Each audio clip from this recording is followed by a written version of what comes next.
Okay, so I'm here today to talk about the really exciting topic of corporate formalities. I work every day with our clients on these because, as you all know, these are really important, but they also tend to be the thing that drops to the bottom of the to-do list. So we're gonna do a really quick review of things you need to be aware of, doing on a regular basis, problems I see people getting into, so that you can be ahead of things and avoid any problems, fines, penalties moving forward. Just as a quick reminder, this is not a advice for your specific entity. Every corporation, every organization has very specific rules, requirements, so there might be things that are specific to your entity that you need to address. A little bit about me. I serve as outsourced general counsel for my clients, so I do everything from contracts, corporate formalities, updating your employee handbook. I'm an experienced litigator. We find that our small businesses sort of need a whole range of services, and so that's what we provide. And let's see, you're getting a little echo. I don't know if we're getting an echo, so I'll try to if anyone else is getting an echo, let me know. So why corporate formalities matter. So I just want to say really quickly, these are really important, and we're going to go into a little bit of basics on this. And again, everyone's coming to this presentation with different levels of knowledge, but you really do need to keep your corporate formalities up to date every year, because they're going to keep you in good standing with the relevant agencies. You're going to avoid costs later, and then you're going to protect yourself personally from liability. And I'm hoping that everyone out there can see this PowerPoint in its full presentation. You might see I don't believe you can see my notes, but but please let me know if you can. And my notes will help you. So again, the reason that you incorporated, and again, I'm going to be focusing on corporations, but a lot of this is the same for those of you who have LLCs, but we just see a lot more flexibility in the LLC space. But the reason you incorporated is that you wanted to protect your personal assets, or at least that's a large reason why you incorporated. You want to have a liability shield between you as the owner and your corporate entity. So the thing we want to make sure then is that you have these corporate formalities in place. So if you ever have a dispute, litigation, an employee demand, any sort of problem down the road, you don't have the courts coming in and taking away your liability shield. Courts will do what we call piercing the corporate veil, which you may have heard of, or finding you to be the alter ego of your corporation if you don't have your corporate formalities in place. So you really do need to make sure that you're treating the corporation separately from yourself. And that can be very challenging the smaller you are. So if you are a single shareholder, or it's one or two or three other people, a lot of the time we find that those types of entities, corporations with just a few owners, are the worst at doing the corporate formalities, but also the most likely to be found as alter egos of their corporation. So here you can see these are a few things that the courts look at to see, is there a unity of interest? Is there no separateness? Now, this is one of my big, just sort of before we get into the actual what you need to do every year, this is one of my big reminders for you, because I cannot tell you right now, I have cases, demand letters, situations where my clients have not kept their personal finances separate from their corporate finances. Now, maybe they have their separate bank accounts, but they're commingling, right? You're putting money into your company and you're taking money out, and you own the company, and you're not documenting things. You're not documenting every time you loan money to the company, every time you make an investment. If you're charging something that is a corporate expense, but maybe it looks like a personal expense. So I really want you to get into the habit of making sure that you are maintaining the finances of your company completely separate. you're not commingling, if you have multiple entities. And any money that you put into your corporation, there needs to be a documentation of that. And we'll talk briefly about how we can do that later. But if you're loaning money to start your company or to infuse it with cash and you want it back later, that's a loan. If you're borrowing money from someone, if a friend is investing, if I've had situations where like a boyfriend or girlfriend gives some money, those items need to be documented because that's going to avoid issues later.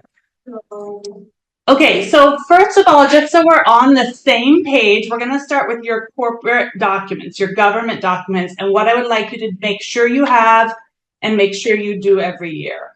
So it's hard to do, but put a date on your calendar where every year you are going to review your corporate documents. So you're all familiar, I think, with most of these things, but I'm going to put I have some terminology here to make sure that we're all on the same page. Because when I'm talking to my clients, I hear people say, oh, well, my partner or blah, blah, using sort of general language, and it's important to be specific. So you already formed your entity.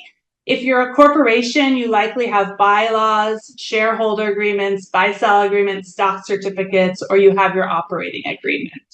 And what I want you to do as part of your corporate formality check is make sure that you have these documents, and they're important regardless, but especially to show that you are not operating as an alter ego. And then to the extent you have multiple owners in the business, these are the documents that are going to be used down the road when someone leaves. There's an issue, there's a dispute. So a lot of people I find, you file your articles of incorporation, maybe you did it with LegalZoom, you get some standard bylaws, and you never look at them again, right? They're sitting in a folder. It's not your top of your mind. My clients that I work with who are entrepreneurs, their skill set is running the business, creativity, working with clients, vision, risk tolerance, all these skills that you need to be a successful owner and CEO. Their strength is not reviewing and keeping documents, and it's not the administrative side of things. So to the extent you need help with these, use your lawyer, use your admin staff, find that person in your company who can help you. But we want to make sure you have these documents in place and that you're looking at them annually to see, do these documents actually reflect my business? Do these documents say what happens and who gets what if someone leaves? If a shareholder decides to transfer their interest, is there right of first refusal to the other shareholders or the company? One issue that I have multiple cases right now is someone is leaving and thinks they're entitled to a specific amount of money, whether that's their initial investment, their capital count, property that they gave for the office, whatever it looks like. And the operating documents are not clear as to what people get. So you have situations in which one shareholder is assuming that we're all, that they get XYZ and is assuming that everyone's on the same page, and they're really not. So this is really important. The other thing I will just say before we move on to this is there are some things that people forget to do when they form their business, and that's to put into place some initial actions either by your board of directors or through written unanimous consent, which we'll go through, that give the power to do things, to issue checks, to appoint officers, for appointing your agent for service of process to the board. So make sure that when you opened your company, you have a document that gives those authorities.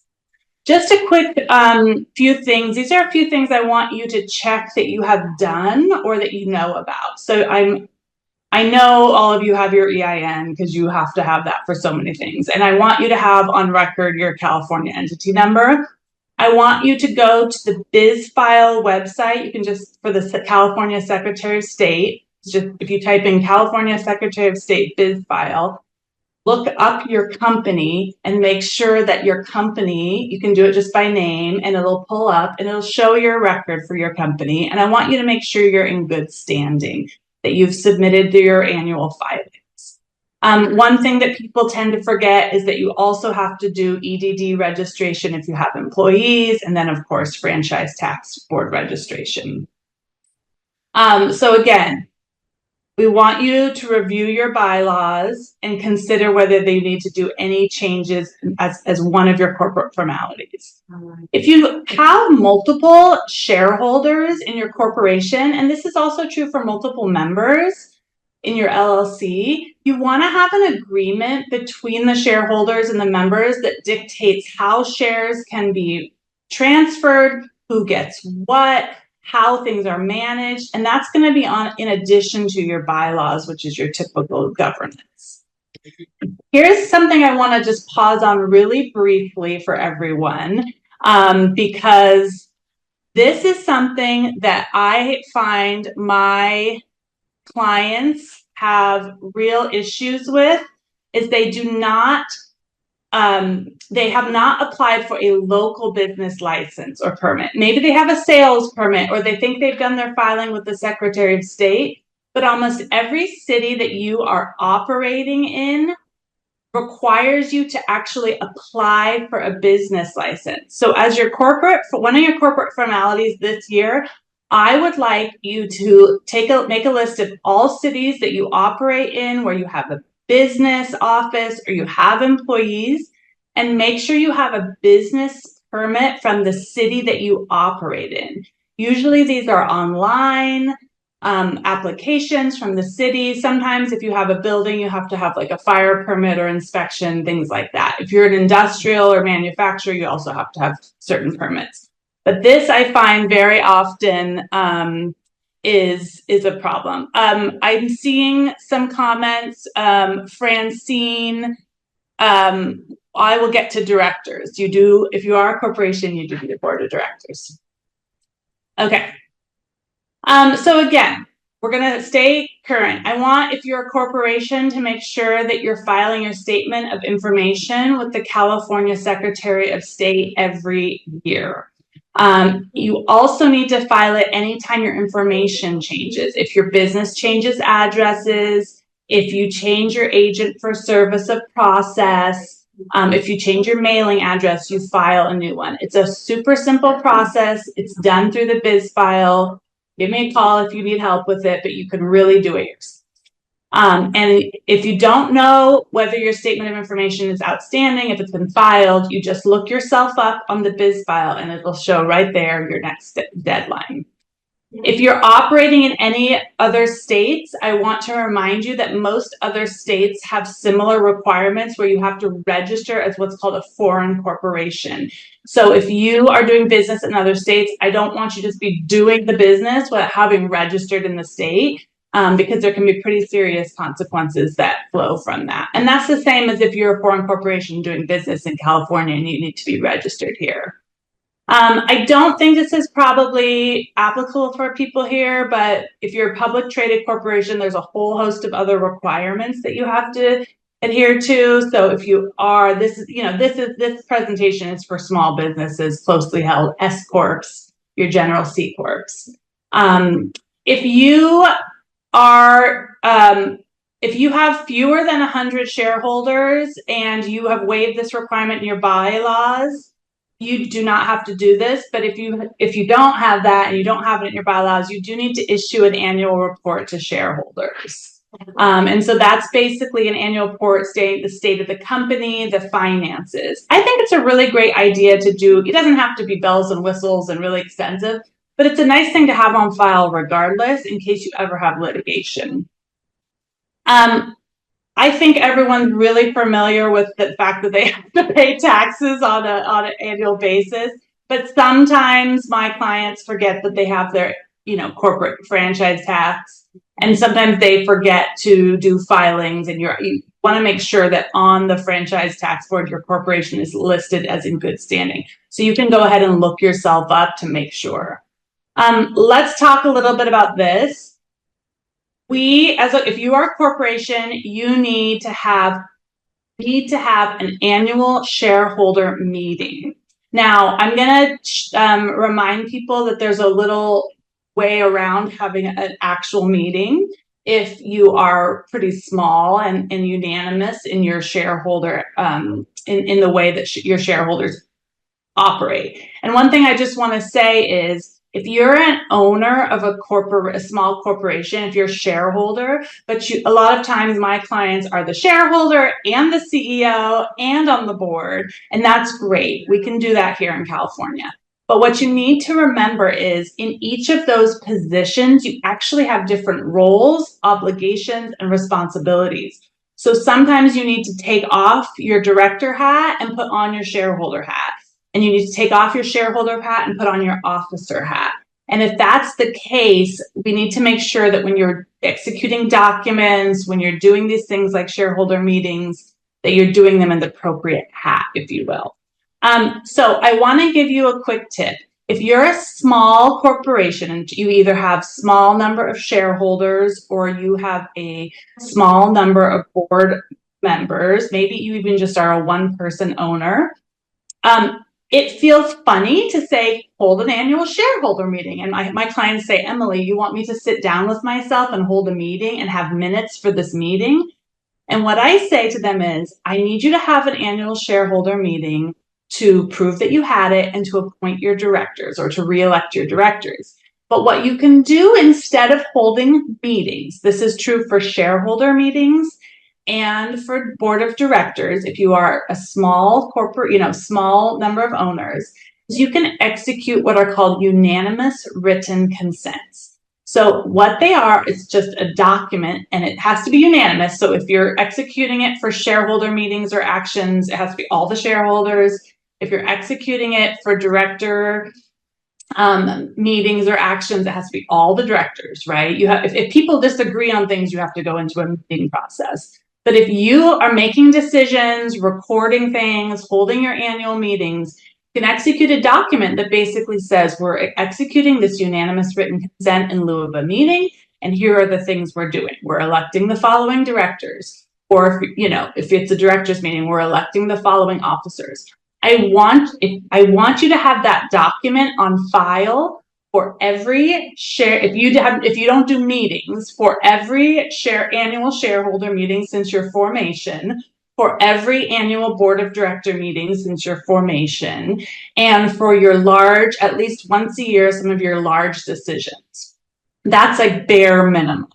But that way you can get around sort of the fact of like, oh my gosh, we all agree on this. We're all appointing the same directors. It's two of us that run the company. We don't need to have a meeting. I'd like you to make sure in your bylaws or in your membership operating agreement, if you're an LLC, that you have a paragraph in there that says, in lieu of a meeting, your shareholders and directors can execute unanimous written consents. Okay, so if you are not going to be unanimous on things, if you do want to have, you can hold your annual shareholder meeting, and you need to do this every year, and this is a very important corporate formality. And you need to, at your annual shareholder meeting, elect your directors or affirm that your directors are continuing in their role. If you're in California, so to address one of the questions, in California, if you need to have 3 directors on the board of directors, except if you are a one-person shareholder, a one-shareholder company, you can have 1 director. So you can appoint yourself as the director each shareholder meeting, or you can have, if you're a 2-shareholder company, you can have 2 directors. So that's, again, and then you're going to have any special meetings you need to have throughout the year, and you're going to want to document those from the shareholders. I'm going to pause for a sec because I see a few questions. Yes, we will circulate information after this for those of you who are having things are cutting out. Okay. I want you to do a similar thing for your board of directors. So the same day that you have your annual shareholder meeting, or the same day that you execute your unanimous written consent in lieu of your annual shareholder meeting, I would like you to have an annual board of director meetings. I would like you to execute a unanimous written consent in lieu of your annual board of director meeting. And that's a little bit more, there's a little bit more that happens at that meeting or, typically, or in that written consent. You're electing or affirming your officers. You're ratifying all the actions taken. It's a great time to document maybe some of the bigger things that you did during the year as a company that you were supposed to document as you were going, but you forgot, and so you're doing a catch-all. It's a time when you say you've reviewed your financials and you approved your financials. So you use these meetings or this time when you're executing this written consent to make sure that you're sort of saying, we as a corporation are on top of things, this is what we've done, and this is what we've approved.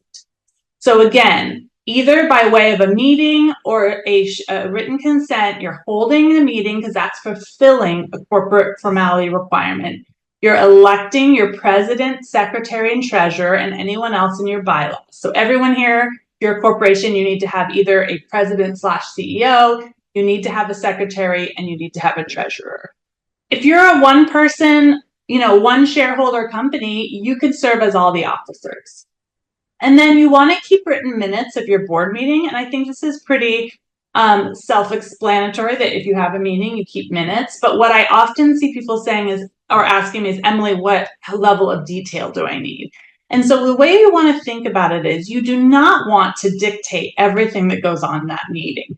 Sort of think of it as, if someone has to look back in 2 years and figure out what happened at that meeting, I want enough information to demonstrate that we reviewed things, we were diligent, we exercised our fiduciary duties as board members, we reviewed the financials, things like that. But I don't want a record of every single thing everyone said, because that could be used against you later on if there's a dispute. So it's that you want to sort of find that medium ground where you're recording what happened, but you're not going into too much detail. This is something that I find a lot of people miss during the year, and that is actually very important. Throughout the year, this can be accomplished by having a monthly board meeting. And if you have multiple, decision makers, that's a great way to come together once a year and make sure on the same page. A lot of the companies where there's just like one person who owns it or two shareholders don't necessarily want to meet every month. So what you need to do is you need to make sure that anytime there is a big happening in your company, something that is not the day-to-day management, right? Your officers are in charge of your day-to-day management. But let's say you are going to enter into a big new contract. You are going to change business locations and enter into a lease. You're hiring a new VP. Anything relating to adopting new governance documents, changing some of the structures of your business. You want to make sure that those come before the board, are considered and approved. So if you're doing that in monthly meetings or as needed meetings with the board, great. If you don't currently have that set up and you don't foresee yourself doing that through board meetings because you're so small, what I would like you to do is, again, execute a document that is a unanimous written consent signed by all the board members that says, on March 10th, the board members considered whether to enter into a lease for a new building. They considered all of the factors that weigh the health of the business, how this entering into this lease would affect the business, and concluded that it would be positive for the business and support the business's continued financial health and business development. So resolved, board of directors. And then you just tuck that away, right? So those are hard sometimes for people to remember to do. But I want you to have that as one of your corporate formalities, especially if your board is not meeting on a monthly basis. Sometimes people also want to have committee meetings, and that's actually just depends on how big your board is. A lot of my clients don't have the size of the board to have committee meetings, but you can have audit committees or comp committees. And if you do have committees, I want to make sure that you have job descriptions for your committees. And there are specific rules about what can and can't be delegated to committees. Okay, let's go over the corporate formalities of keeping your corporate records and books. You do need to keep either electronically or in an actual tangible binder, an organized system of records that has your articles, your bylaws, your shareholder agreements, if your meeting minutes, or if you don't have meeting minutes, your unanimous written consents, a list of all your owners' names, their address and contact information, what they own, and then also, these significant documents, your finances, contracts, things like that. Those by law have to be kept at your principal California office. Now, historically, companies had the binders, right? But now we're in this digital age and we're AI. So you can keep those records electronically, but you need to keep them in a format that can be easily convertible into paper form. I would also like to remind you that in addition to making sure you have a business permit from the local place where your business is located, there are also very industry specific or professional licenses that you need to have. So if you're operating under a name that is not the name of your company that on file. So for example, if I incorporate Emily Corp, but I do business as Emily's Goods, I need to have a fictitious business name on file. I can't just use it willy-nilly. I actually need to apply for a fictitious business name, a DBA. If you are a lawyer, a doctor, a nurse, a veterinarian, if you're in an industry that has licenses, in addition to making sure you have your, continuing education units, you want to do a yearly check to make sure there's no new requirements for your corporation. I would also say that most of you on this call are probably straight C Corps, or you've elected S Corp status, or you have an LLC. A lot of the occupations that have licenses issued by some state body, like lawyers, veterinarians, medical professionals, cannot have S Corps, C Corps, or LLCs. I have many clients who we start getting into some other issue and I go, oh, you're a veterinarian. You have just a straight corporation. Or you have an LLC. That's not allowed in California. You need to have a professional corporation. It's just a subtype of corporation for professionals. It requires some updates to your bylaws and some insurance. So if you are saying to yourself in this moment, yes, that's me, I'm in that situation, it's a pretty straightforward process where we just convert your corporation into a professional corporation. And the Secretary of State has made that process pretty easy. Again, I'm just going to put here, and you can review these, making sure that for your entity type that you've elected, that you are still meeting the requirements. Because I do have clients where they start off as one type of corporation, and then, businesses change, owners change, they bring on more people as shareholders, and all of a sudden they're out of the requirements for that specific entity type, but they haven't actually updated their records. So that's something I'd like you to do. As part of your corporate formalities every year, so in addition to making sure your statement of information is filed annually, for LLCs, it's every 2 years, that you have all your basic incorporation and governance documents, that you're documenting your big corporate decisions, that you're having an annual shareholder meeting, you're having an annual board of directors meeting. I also want you to look every year at what contracts you have. I want you to do an annual review. You can do it with HR, you can do it with the board, of what contracts, employment contracts and business contracts. For your employment contracts, I especially want you to be looking at who are you paying as an independent contractor? And do you know why? And I want you to ask yourself, do you know why that company, individual, vendor qualifies under California law as an independent contractor? I have so many clients who pay people as independent contractors, 1099s, because they've been doing it forever, because everyone in the industry does it. And guess what? California has moved away from that, and there's a strong presumption that people are employee, and you are buying yourself a lawsuit. And especially if you have independent contractors and you don't have some written agreement with your independent contractor, you need to have written contracts.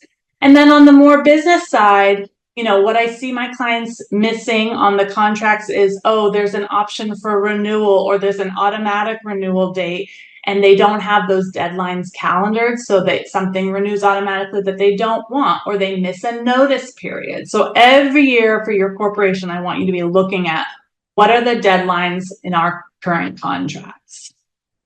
I also highly recommend, as part of your corporate formalities, that every year you are doing an update to your employee handbook. You have to now give a know your rights notice every year to your employees, that you're asking your employees to update their contact information. We see a lot of employment lawsuits these days. So that I would be remiss if I didn't include that in your corporate formalities. So the other issue I'm seeing a lot of is we use ChatGPT for this contract, or we just didn't have a contract, or we had a contract but it didn't have indemnification provisions, or it wasn't clear. So we're really trying to do cleanup. Part of annual corporate formalities is doing cleanup.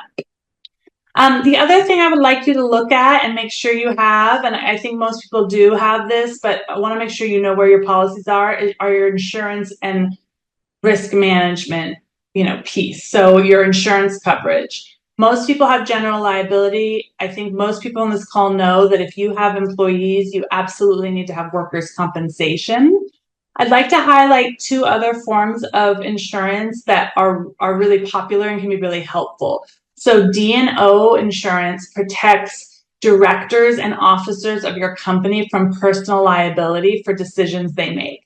Now, we all probably know there, is a certain protection inherent in being a director or officer when you're making decisions. And if you're making them in the scope of your responsibilities and in line with your fiduciary duties, there's less likelihood for liability. But especially where you're small, or maybe you don't know the scope of those duties, or you're not good at documenting things, D&O insurance can be very helpful.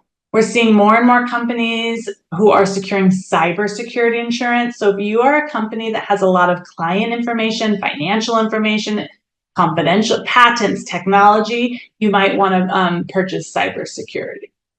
And really just looking at what are the risks, what are people in my industry being sued for, what are my current contractual obligations, who have I agreed to indemnify, and taking a look at those. So you basically want to sort of come every year, set a date every year to look at, all the documents, all of the filing requirements, make sure you have your corporate records. If you can do that on a quarterly basis or a monthly basis in terms of your, sort of decision making and document, those are really important too. I have a lot of clients who come to me and say, Emily, I've never done any of this. How do I do it? So in some cases, we can go back and say, okay, what has happened this year or these past years? Let's document those into a written consent and just sign. In some cases, we want to maybe put a template that you can use to get, we say, okay, here's the document that we will use for this year. Save and copy this every time you go in and make a decision from your board of directors. So there's things you can do to sort of automate the process. I also think AI is going to be helpful in this. You have to be a little careful because I'm not sure AI is quite there in terms of help, fully covering all your bases and making documents fully legal. But AI can be helpful in creating some, basic documents for you as well. So again, I want to leave time for questions. I want to make sure we don't take too much of your time up today. But really, for corporate formalities, you are looking at, did I originally put the right documents into place? Do I have agreements between the stakeholders in my company, the owners, about what is going to happen if someone wants to leave? Who gets what?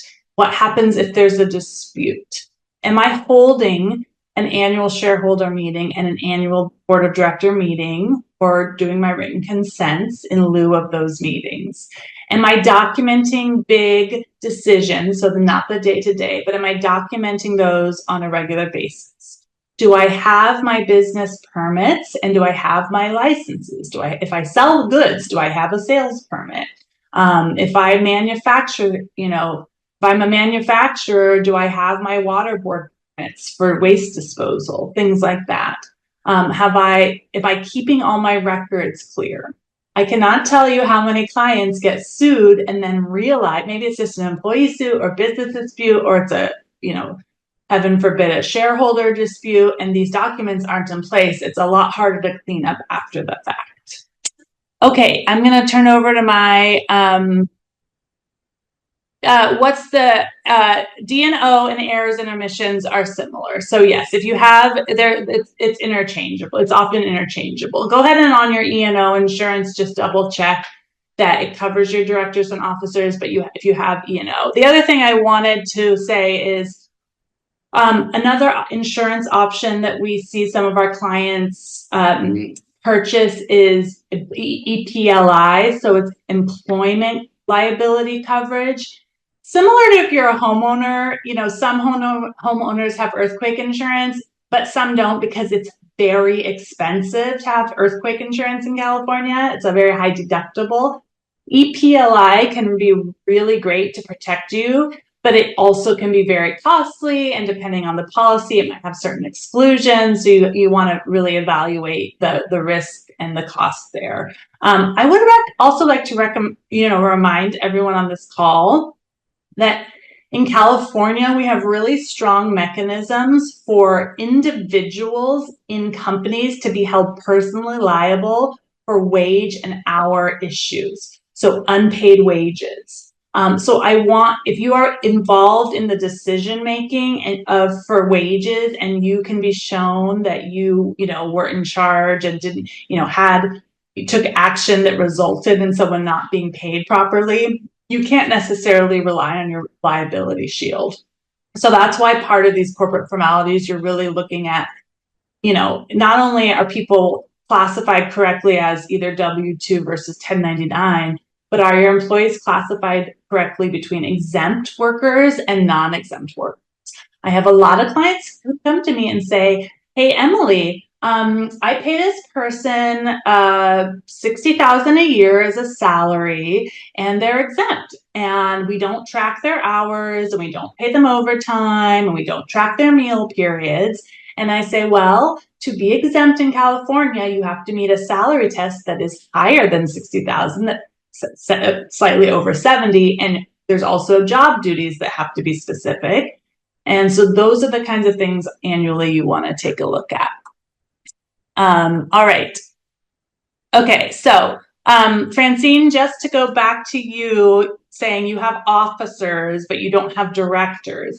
So I would like you to appoint a board of directors, because just as a reminder for your corporate formalities, your officers are the ones who are doing the day-to-day management of your company, and your board of directors sit above your officers and are typically responsible for reviewing the actions of the officers and approving those actions, and their job is governance. Their job is to make sure the company's financials are in place, that the company is taking actions in line with the intended purpose of the company and the business. They're making sure the bylaws are being followed. So again, if you're a one shareholder company, you can be the shareholder, all three of the required officers, and on the board.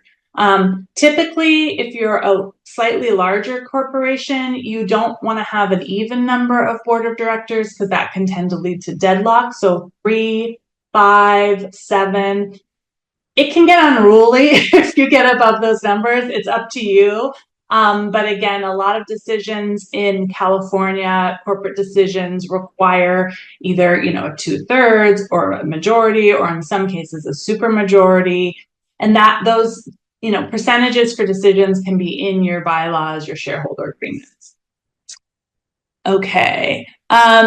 Minimum capitalization requirements for corporations and LLCs to protect a claimant against a claimant piercing the corporate veil. Okay, so one of the just to bring everyone back, one of the factors that courts look at for piercing the corporate veil is, have you adequately capitalized your company? Because what the courts and our public policy doesn't want is, Emily, I started my company today and I put in $1,000. And so and I only keep $1,000 in the bank basically at all times for my capitalization. And I, have other ways where I make sure I pay people and I'm getting by, but I really just have $1,000 in the bank or $10,000 in the bank. And that is not what they don't want. Is if I get sued, for me to say, sorry, I only have $1,000. Even if I'm guilty, I can't be held personally liable. You can only get as much as in my corporate accounts, and it's $1,000. So what courts will look at is, are you capitalizing? Are you investing? Do you have enough funds in your company to cover your potential liabilities? Or does it look more like a sham setup so that you are not going to lose money if you get sued, so you can, declare bankruptcy or, walk away? So I will say there's no hard and fast rule. It's not, X amount. But what you want to do is compare, what are my liabilities? How much do I typically have, owe for payroll each month? What are my liabilities under my contracts? How much do I have expense-wise? And have I put enough in my company to basically cover those, right? So when you're starting up, it might be a smaller amount. You say, okay, I think I need, 25 or 50,000 in the bank to cover my potential costs and liabilities for the first year. It's something you can do every year and look at, because your business will likely change. So unfortunately, it's not a bright line rule, but you do want to make sure that you have sufficient amounts to cover your liabilities. So it's really what do I spend, or what are my expenses? What is coming in to cover those? What's left over? How much do I sort of need to keep capital? I will also just remind people that for employment liability, you can't just close up shop and then recreate a new company. We have successor liability specific to employment obligations, wage and hour obligations. So you do want to make sure you have enough capital to cover your, potential employment liability. Employment liability gets so expensive. It's typically something we don't, as business owners, you don't necessarily want to spend like all your time on like policies that no one's going to read. But what employment law has is a special mechanism for plaintiffs' attorneys to recover their attorney's fees. So it gets really expensive really quickly. Francine, can directors not own shares? Directors can own shares in their role as a shareholder. So, right, directors are one specific role. A director can also be the shareholder, but it doesn't have to. Directors are not the ones that own the shares. They own the shares as shareholders. So let's say you form a company, you and one other person. You say, we're going to incorporate and we're going to own the company 50-50. Those two individuals, person A and person B, are the shareholders, and you own specific shares. I would like, if you are in this case, for you each to have a certificate that says how many shares you have. And then you have that also recorded in your corporate documents, the name of the shareholder, their address, what they put in for the company, and how many shares they own, or the percentage of shares. Now, then you have to appoint your directors. Your directors can be the same people as your shareholders, and that is very common in small, closely held or, small companies where there's only a couple shareholders. But the role, the hat of a director and the hat of a shareholder are separate under the law. They have different duties, different fiduciary duties, different responsibilities. And I hope that answers your question. Let's see. Okay, any other questions? I like to try to keep these fast and tight. No one wants me to drone on around corporate formalities.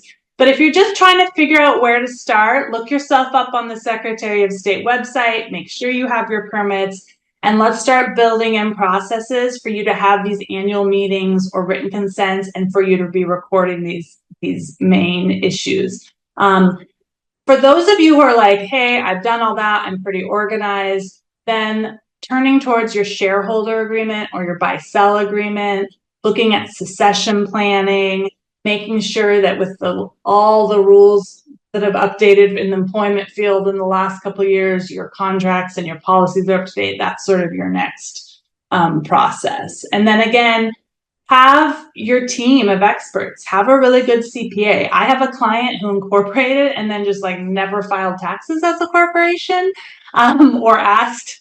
They were like, oh, I still just file the same thing, and I didn't put any of the contracts in my new corporation's name, and I just put them. I sign as myself as opposed to signing in my capacity as an officer. So these are the things we're trying to catch. They seem small. They actually have a really big impact later when you are in litigation or you have discovery or there's some dispute. Okay, great. Well, I hope everyone learned a little bit of something. If you have a specific question, please feel free to reach out and we'll circulate. I do provide checklists for companies to kind of go through every year. Honestly, this is not a huge amount of work for you to do. It's just one of those things that you need to do on an annual basis so that later someone doesn't try to get at you personally, get your personal assets. I hope everyone had a great time and has a great day. And please don't hesitate to reach out if you have any questions. And with that, I will end. All right. So please reach out if you need anything, and please make sure you set a time.